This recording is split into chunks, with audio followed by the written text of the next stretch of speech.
U.S. Air Force F-22 stealth fighters arrive in Poland. The U.S. Air Forces in Europe and Air Forces Africa Public Affairs announced on Thursday that U.S. Air Force F-22 Raptors arrived at the 32nd Tactical Air Base, Lask, Poland.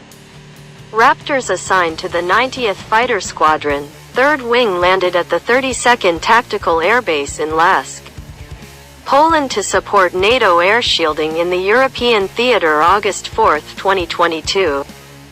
The NATO shielding mission is a joint integrated mission to increase the air and missile defense posture along the eastern flank of the alliance in response to Russia's full-scale invasion of Ukraine.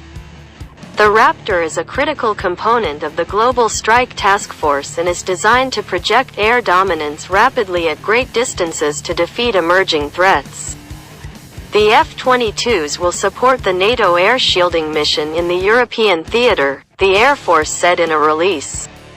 Adding the Air Force's F-22s, the service's most advanced fighter aircraft, which can reach supersonic speeds and carry a variety of guided missiles and bombs, sends a serious sign to Russia that NATO is keeping a close eye on its borders.